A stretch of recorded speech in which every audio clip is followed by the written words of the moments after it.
नंदिनी रोज की तरह अपने पिता चंदू के साथ राजमहल जा रही थी। चंदू राजमहल में रसोई संभालता था।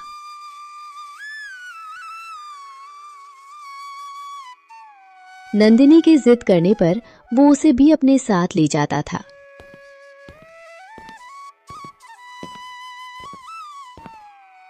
नंदिनी राजमहल अपनी सहेली राजकुमारी इंद्रावती से मिलने जाती थी। अरे आज तुमने आने में देर क्यों कर दी नंदिनी? मैं कब से तुम्हारा इंतजार कर रही थी। राजकुमारी, पिताजी आज मुझे अपने साथ नहीं ला रहे थे।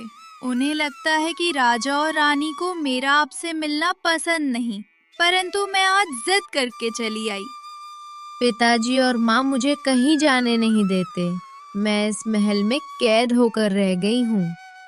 मैं आज माँ से बात करती हूँ। वो चंदू काका से कह देंगी, फिर वो तुम्हें रोज यहाँ लेकर आएंगे। तुम बैठो, मैं माँ से बात करके आती हूँ। राजकुमारी अपने माता पिता के पास चली आती है, जो कि दरबार में बैठे थे।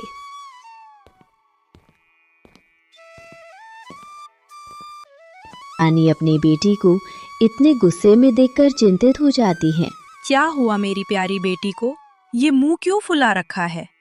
क्या आपको कुछ चाहिए? मुझे कुछ नहीं चाहिए माँ। आप प्लीज चंदू काका से कहें कि नंदिनी को अपने साथ लेकर आया करें।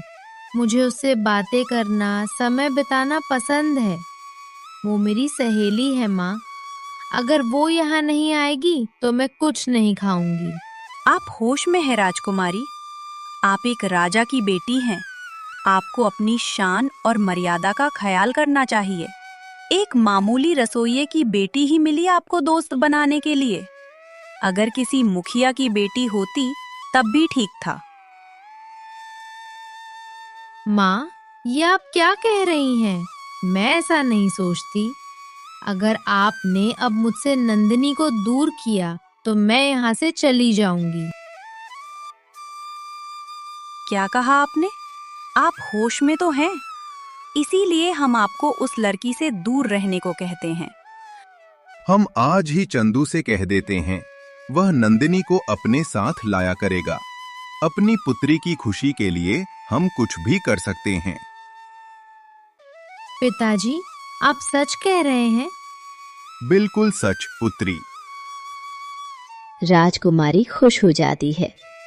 राजा अपनी बेटी से बहुत प्यार करता था, इसी कारण उसकी हर जिद मान लेता था। अब नंदिनी रोज अपने पिता के साथ राजकुमारी से मिलने आती। वे दोनों खूब खेलती और बातें करती। एक दिन राजकुमारी ने राजा से शिकार पर जाने की जिद की। हर बार की तरह कुछ देर में राजा मान गए। राजकुमारी नंदिनी को भी अपने साथ ले गई।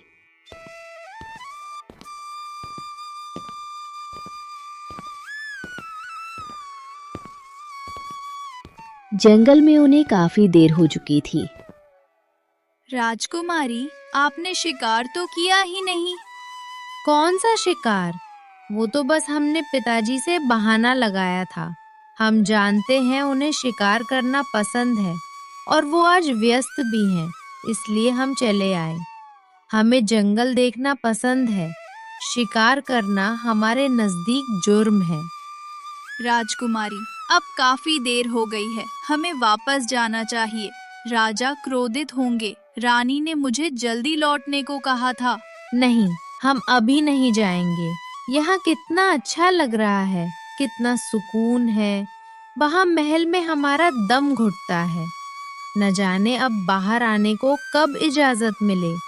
हम अभी नहीं जाएंगे, थोड़ा और घूम लेते हैं। नंदिनी हैरान होकर बस राजकुमारी की बातें सुन रही थी। थोड़ा आगे जाकर उन्हें एक तालाब नजर आता है। राजकुमारी तेज तेज कदम उठाती उस तालाब की ओर जाने लगती है। नंदिनी उसे आगे जाने से रोकती है। रानी, उस तालाब के पास मत जाइए। पिताजी यहाँ जाने से मना करते हैं। मैं भी कभी नहीं गई। कुछ नहीं होता पागल, मैं अभी आती हूँ। बस मुंह हाथ ही धोने हैं। राजकुमारी तालाब के पास जाकर वहां से पानी लेती है और अपने चेहरे पर डालती है। उसी समय राजकुमारी बेहोश हो जाती है। ये देखकर नंदिनी के पैरों तले जमीन खिसक जाती है और वो तुरंत आवाज देकर सैनिकों को बुलाती है। राजकुमारी को महल ले जाया जाता है। कई वैद्य आते हैं।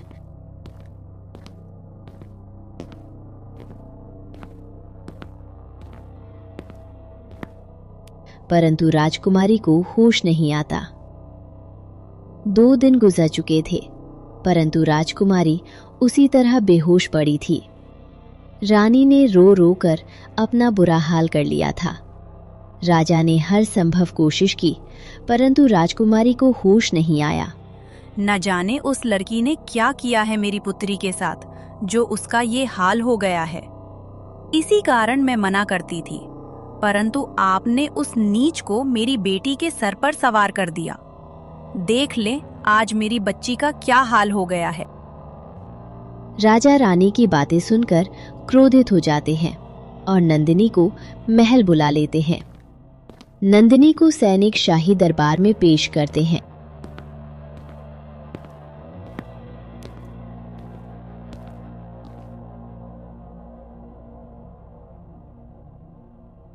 मेरी पुत्री के साथ क्या किया है तुमने?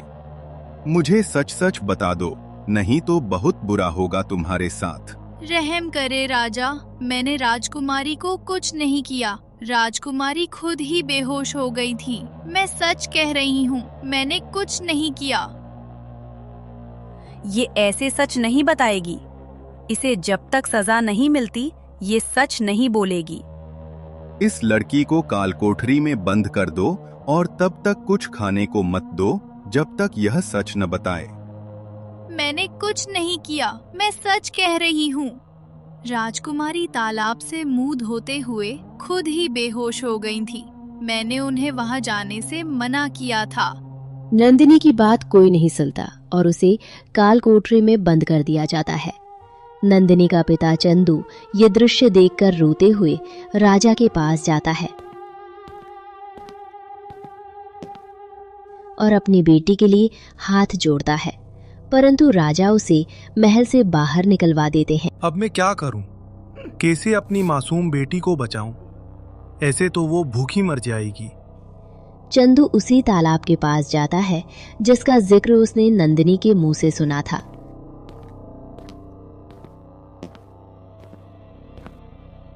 मेरी मदद करो, कोई मेरी मदद करो।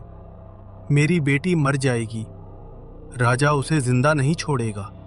वहां जाकर वो रोते हुए फरियाद करता है।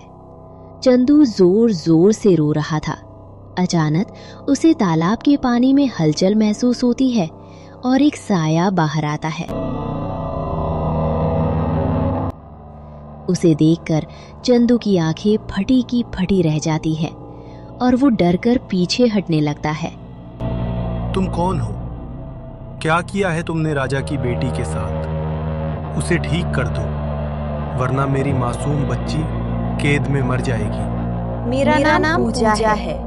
मैं इस तालाब में कैद हूँ, सिर्फ उस राजा का कारण। उसने मेरे साथ इंसाफ नहीं किया। ये उसकी सजा है। उसकी बेटी कभी ठीक नहीं होगी। जाकर बता दो अपने राजा को। तुम्हारा जो भी बदला है वो तुम राजा से लेती। राजकुमारी और मेरी बेटी मासूम है, उन्हें किस बात की सजा दे रही हो? मेरे पति का क्या कसूर था जिसे उस मुखिया ने जमीन की लालच में जिंदा जला दिया। मैं राजा से इंसाफ मांगती रही, परंतु राजा ने मुखिया का साथ दिया। मुझसे ये बर्दाश्त नहीं हुआ। मैंने इस तालाब में अपनी जान दे दी। अब राजा को इसकी सजा मिलेगी। अगर तुम्हें इंसाफ मिल जाए तो क्या राजा की बेटी ठीक हो जाएगी? हाँ, अगर राजा मेरे पति के हत्यारे को सजा देता है तो मैं उसकी बेटी से अपना साया दूर कर दूंगी। वो पहले जैसी हो जाएगी। तुम्हें इंसाफ जरूर मिलेगा, बस तुम अपना वादा याद रखना। चंदू राजा के महल जाता है। पहले तो सैनिक उसे अंदर जाने नहीं देते, परंतु जब वो राजकुमारी को ठीक करने का दावा करता है तो उसे अंदर जाने दिया जाता है। देखो चंदू, जब तक मेरी बेटी ठीक नहीं होगी और तुम्हारी सच नहीं बताती, मैं उसे किसी कीमत पर नहीं छोड़ूंगा। मैं आपको सच बताता हूँ, मैं जानता हूँ राजकुमारी को क्या हुआ है। चंदू सब कुछ राजा और रानी को बता देता है। ये सुनकर राजा परेशान हो जाता है। क्या झूठी कहानी सुना रहे हो? तुम छल करके अपनी बेटी को बचाना चाहते हो। चंदू ठीक कह रहा है। मुखिया की शिकायत आई थी, परंतु उसके पास कागजात थे। इसी कारण मैंने उसे कोई सजा नहीं दी। अगर मुझे पता होता कि मेरी वजह से मेरी पुत्री पर ये मुसीबत आएगी, तो मैं कभी ये फैसला न करता। मुझे मेरी पुत्री बिल्कुल ठीक चाहिए। उसे किसी भी कीमत पर ठीक करें। मैं सब सही कर दूंगा, तुम हिम्मत से काम लो। राजा के हुक्म पर मुखिया को दरबार में लाया जाता है। पहले तो मुखिया साफ मुकर जाता है, फिर राजा के दबाव में आकर वो अपना गुनाह कबूल कर लेता है। ले जाओ इस दुष्ट लालची इंसान को और बंद कर दो काल कोठरी ने, और उस औरत की जमीन उसके वारिसों को सौंप दी जाए। राजा के हुक्म पर सैनिक मुखिया को घसीट कर ले जाते हैं। दूसरी ओर नंदिनी को कालकोठरी से आजाद कर दिया जाता है।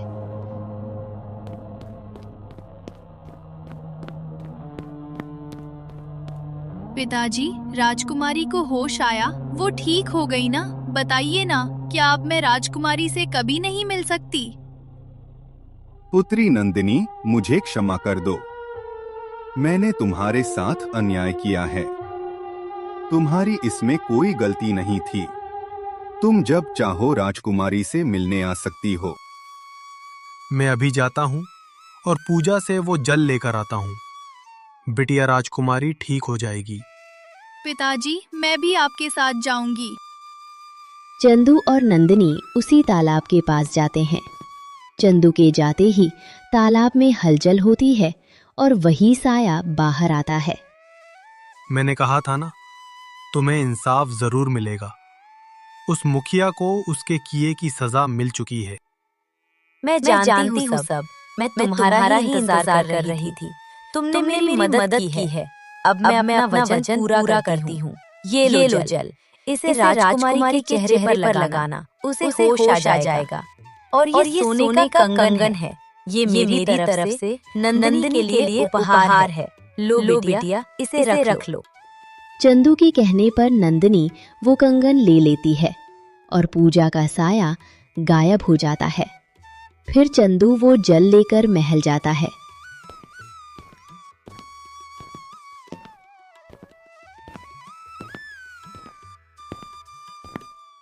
और नंदिनी उस जल को राजकुमारी के चेहरे पर लगाती है। जैसे ही जल राजकुमारी के चेहरे को छूता है, उसे होश आ जाता है।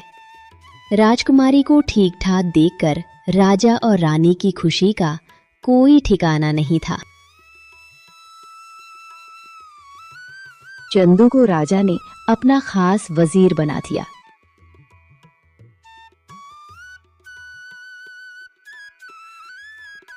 अब राजकुमारी नंदिनी के साथ अच्छा समय बिताती, बाहर जाती।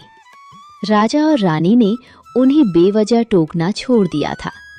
इस तरह नंदिनी और राजकुमारी की सच्ची दोस्ती ने तालाब में कैद पूजा को इंसाफ दिलाकर अपनी दोस्ती को और गहरा कर दिया।